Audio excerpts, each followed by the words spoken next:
दुर्गा सप्तशती प्रथम अध्याय। नमस्कार भाइयों बहनों और मित्रों, जय माँ गायत्री। आप सभी का मेरे YouTube चैनल शुभकर माही अष्टों में स्वागत है। आज के इस वीडियो में सुनेंगे दुर्गा सप्तशती के प्रथम अध्याय की कथा। शारदीय नवरात्रि में पड़ने वाली नवरात्रि में दुर्गा सप्तशती का पाठ करने का विशेष लाभ शास्त्रों में बताया गया है।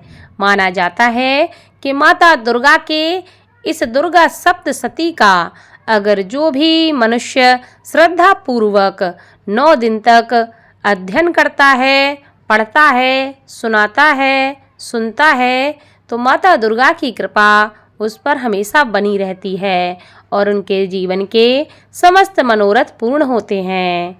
माता दुर्गा की कृपा प्राप्ति के लिए इस अध्याय को संपूर्ण अवश्य सुने, ताकि माता दुर्गा आपके जीवन के कष्टों को दूर करें और आपके सभी मनोरथों को पूर्ण करें। पहले अध्याय में मेधा ऋषि का राजा सुरथ और समाधि को देवी की महिमा बताते हुए मधुकैटभ वध का प्रसंग बताया गया है। महर्षि मार्कंडेय कहते हैं कि सूर्य के पुत्र सावर्णी की उत्पत्ति की कथा विस्तार पूर्वक मैं कहता हूँ, सो उसको ध्यान पूर्वक सुनो।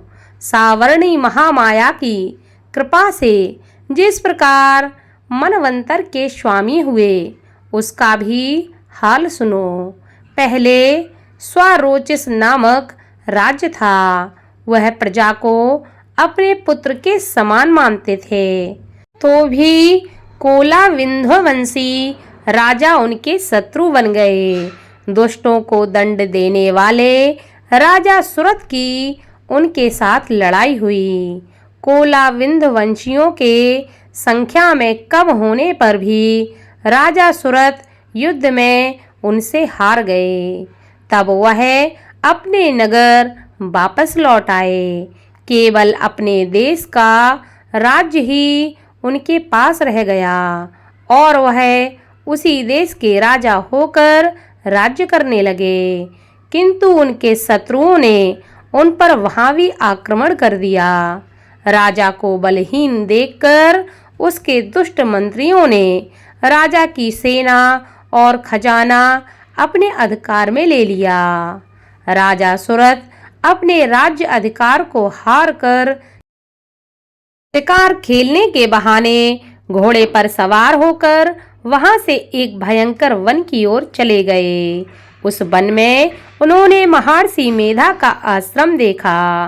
वहां मेधा महर्षि अपने शिष्यों तथा मुनियों से सुशोभित हुए बैठे थे और वहां कितने ही हिंसक जीव परम शांति भाव से रहते थे। राजा सुरथ ने महर्षि मेधा को प्रणाम किया और महर्षि ने भी उनका उचित सत्कार किया। राजा सुरथ महर्षि के आश्रम में कुछ समय तक ठहरे। अपने नगर की ममता के आकर्षण से राजा अपने मन में सोचने लगे, पूर्व काल में पूर्वजों ने जिस नगर का पालन किया था, वह आज मेरे हाथ से निकल गया है। मेरे दुष्ट एवं दुरात्मा मंत्री मेरे नगर की अवधर्म से रक्षा कर रहे होंगे या नहीं, मुझे पता भी नहीं है। मेरा प्रधान हाथी, जो कि सदा मद की वर्षा करने वाला और सूरवीर था, मेरे वैरियों के बस में होकर ना जाने क्या क्या दुख भोग रहा होगा। मेरे आज्ञाकारी नौकर, जो मेरी कृपा से धन और भोजन पाने से सदैव सुखी रहते थे और मेरे पीछे पीछे हमेशा चलते थे, वह अब निश्चित ही दुष्ट राजाओं का अनुसरण करते होंगे तथा मेरे दुष्ट एवं दुरात्मा मंत्रियों द्वारा व्यर्थ ही धन को व्यय करने से संचित किया हुआ मेरा खजाना एक दिन अवश्य खाली हो जाएगा। इस प्रकार की बहुत सी बातें सोचता हुआ राजा निरंतर दुखी रहने लगा। एक दिन राजा सुरथ ने महर्षि मेधा के आश्रम के निकट एक वैश्य को देखा। राजा ने उससे पूछा कि अरे भाई, तुम कौन हो? यहाँ तुम्हारे आने का क्या कारण है? और तुम मुझे शोकाग्रस्त अनमने से दिखाई देते हो, इसका क्या कारण है? राजा के यह नम्र वचन सुनकर वैश्य ने महाराज सुरथ को प्रणाम करके कहा।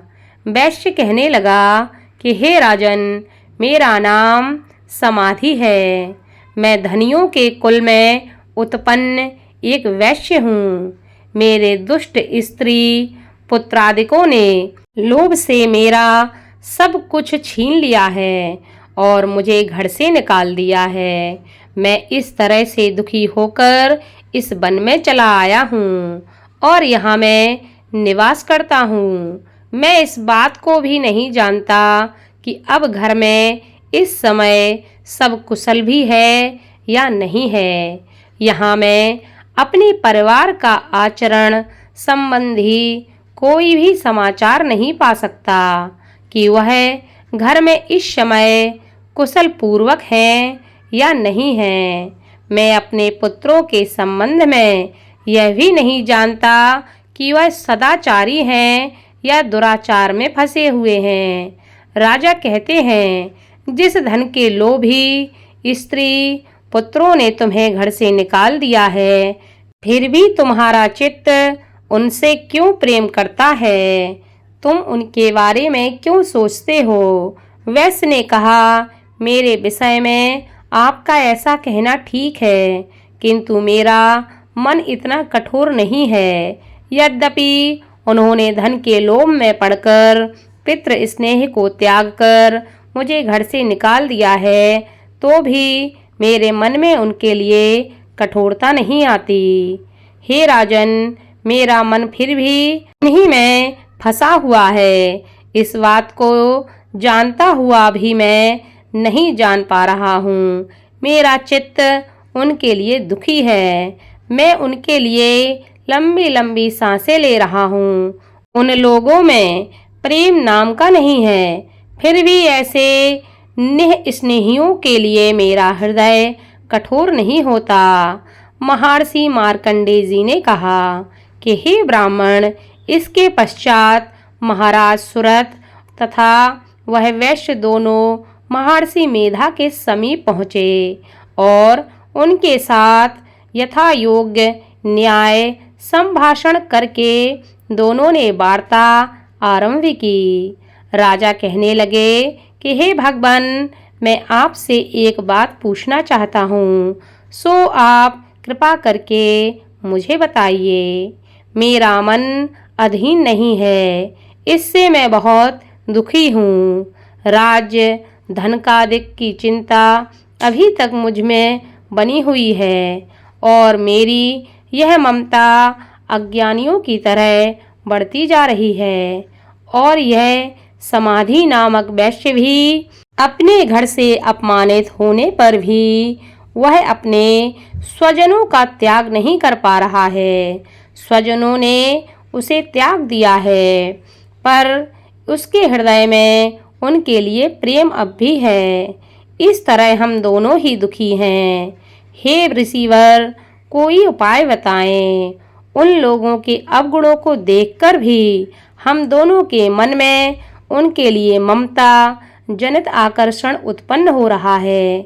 हमारे ज्ञान रहते हुए भी ऐसा क्यों है? अज्ञानी मनुष्य की तरह हम दोनों में यह मूर्खता क्यों है? महर्षि मेधा कहते हैं, विषम मार्ग का ज्ञान सब जंतुओं को है। सबके लिए विषय पृथक पृथक होते हैं। कुछ प्राणी दिन में नहीं देखते और कुछ रात को, परंतु कई जीव ऐसे हैं जो दिन तथा रात दोनों में देख सकते हैं। यह सत्य है कि मनुष्यों में ज्ञान प्रधान है, किंतु केवल मनुष्य ही ज्ञानी नहीं होता। पशु पक्षी आदि भी ज्ञान रखते हैं। जैसे यह पशु पक्षी ज्ञानी हैं, वैसे ही मनुष्यों का ज्ञान है।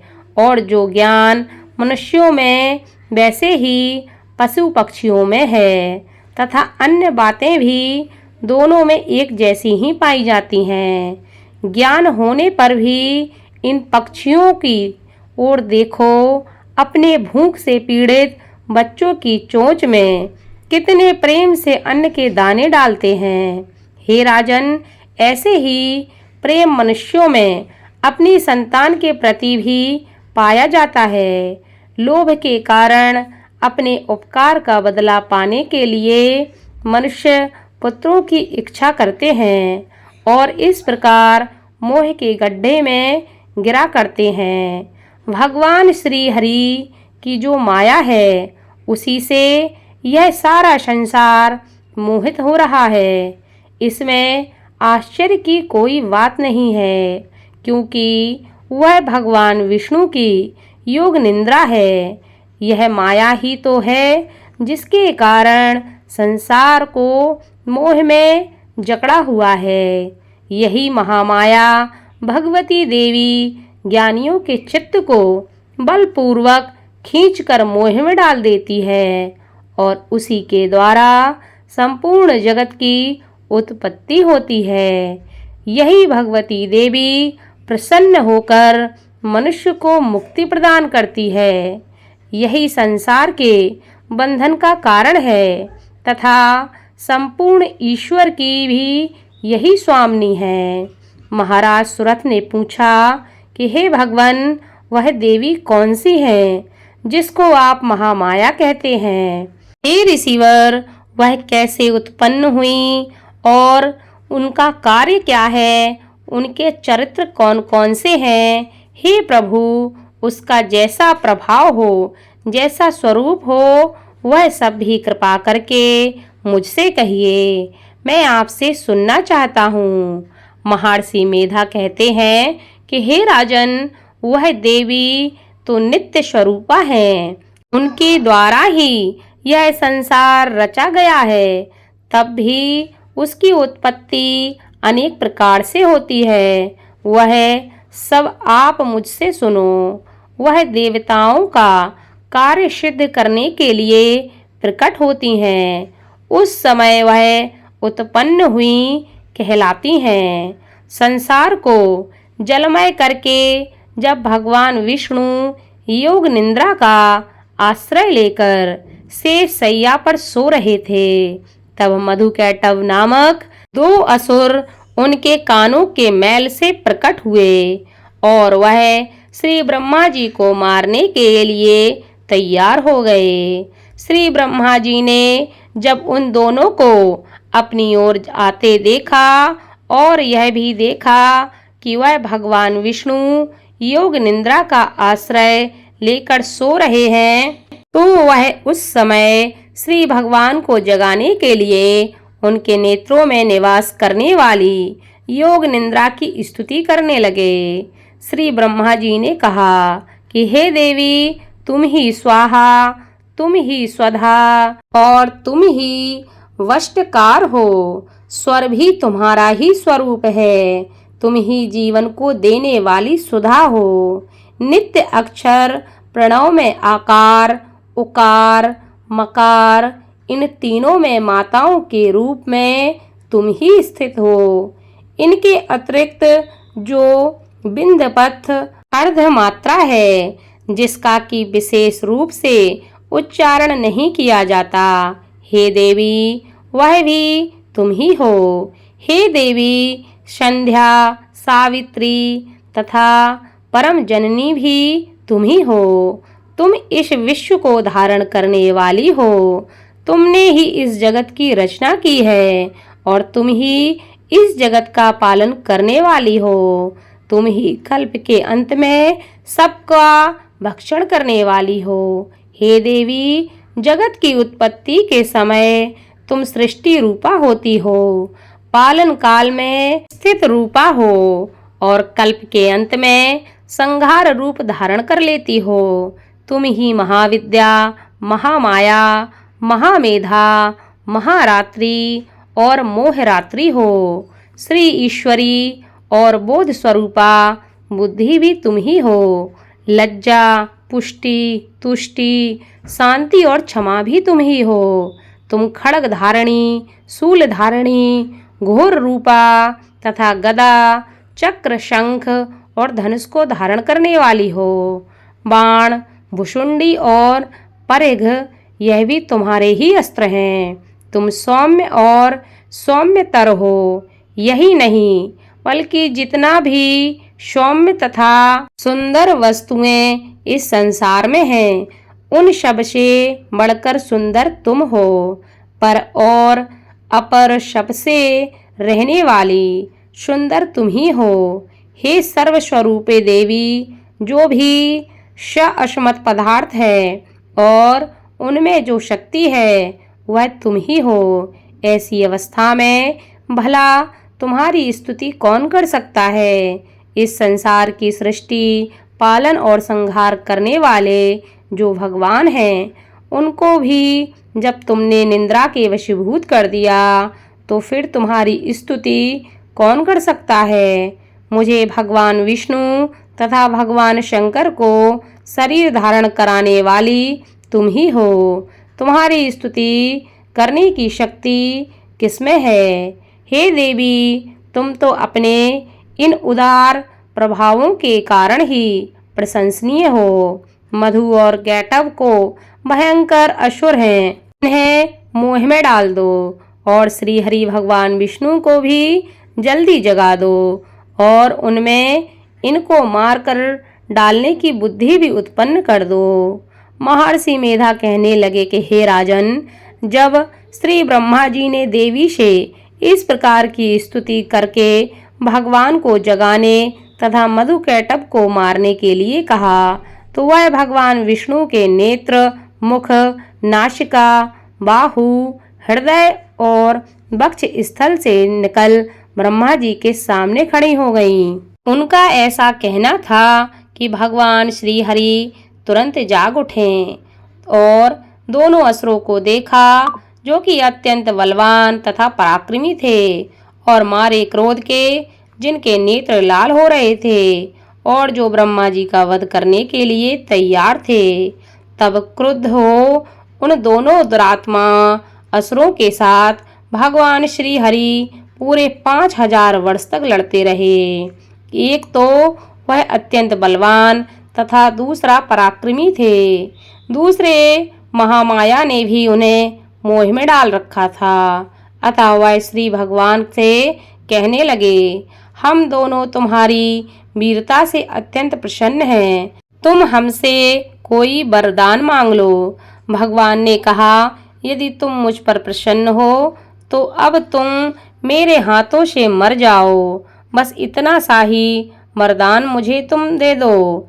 यह दूसरे वर से क्या प्रयोजन है। महर्षि मेधा कहते हैं, इस तरह से जब वह धोखे में आ गए और अपने चारों ओर जल ही जल देखा, तो श्री हरि कहने लगे, जहाँ पर जल न हो, सूखी जमीन हो, उसी जगह हमारा वध कीजिए।